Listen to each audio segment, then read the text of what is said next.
Herzlich willkommen zu einer kurzen Präsentation meiner Bachelorarbeit. Die Bachelorarbeit behandelt die Entwicklung und Evaluation einer Assistenz zur Erstellung von barrierefreien Word-Dokumenten in Virtual Reality. Für die Erstellung von barrierefreien Word-Dokumenten gibt es bereits Richtlinien, durch die sich auch autodidaktisch gearbeitet werden muss, um das nötige Wissen in diesem Themenfeld aufzubauen. Insbesondere für Personen ohne Vorwissen im Bereich Barrierefreiheit stellt es eine Hürde dar. Ziel dieser Bachelorarbeit ist, ein Assistenzsystem zur Erstellung von barrierefreien Word-Dokumenten zu entwickeln und dessen User Experience im Anschluss zu untersuchen. Durch dieses Assistenzsystem soll das Wissen über das Erstellen von barrierefreien Word-Dokumenten zugänglicher gemacht werden. Auf Basis einer Plattform- und Literaturrecherche wurden zwei Assistenzsysteme entwickelt. In einer Within-Group-Studie, an der 11 Personen teilgenommen haben, wurden beide Assistenzsysteme miteinander verglichen. Nach jedem Testdurchlauf wurde ein User Experience Questionnaire ausgefüllt, um die User Experience beider Assistenzsysteme miteinander vergleichen zu können. Zur Durchführung der Nutzertests wurde die Wizard of Oz Methode in einer geschlossenen Variante angewendet. Als Software für die Erstellung eines Prototypen, der sich für eine Wizard of Oz Studie eignet, wurde die Software Protopie genutzt. Nach Abschluss der Nutzertests wurde mit den Probanden ein halbstrukturiertes Interview durchgeführt, das aus geschlossenen und offenen Fragen bestand. Geschlossene Fragen nutzten größtenteils eine Likert-Skala, um quantitative Ergebnisse gewinnen zu können. Offene Fragen wurden mit Hilfe der thematischen Analyse nach Brown und Clark ausgewertet. So konnte die subjektive Wahrnehmung der Probanden verstanden und interpretiert werden. Um eine Gestaltungslösung entwickeln zu können, fand zuerst eine Plattformrecherche statt.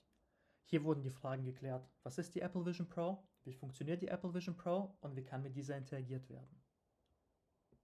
Außerhalb vom Kontext der Barrierefreiheit gibt es bereits Assistenzsysteme, die als Schreibhilfe genutzt werden. Aus seiner Literaturrecherche wurden 6 Anforderungen an unser Assistenzsystem definiert.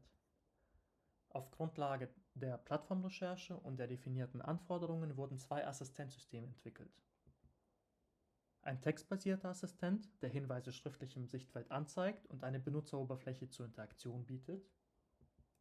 Und ein sprachbasierter Assistent, der die Hinweise auditiv gibt und nur durch Sprachkommandos gesteuert werden kann. Beide Assistenzsysteme erzielten grundsätzlich eine positive User Experience.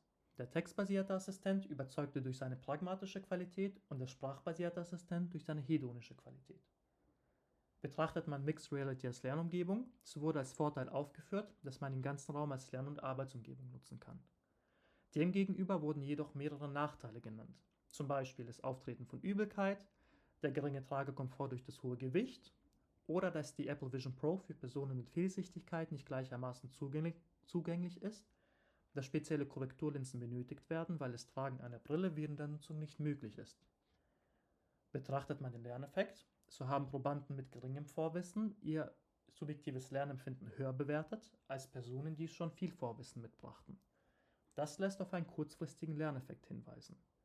Eine Aussage über einen langfristigen Lerneffekt ist aufgrund fehlender Daten nicht möglich. Das Bedürfnis nach Autonomie ging als zentrales Bedürfnis aus den Nutzertests hervor. Müsste man die Anforderungen an ein Assistenzsystem zur Erstellung von barrierefreien Word-Dokumenten auf der Apple Vision Pro in einem Satz zusammenfassen, so müsste dieses das Bedürfnis nach Autonomie der Nutzer adressieren und unaufdringlich, an die Präferenzen der Nutzer anpassbar und intuitiv zu bedienen sein.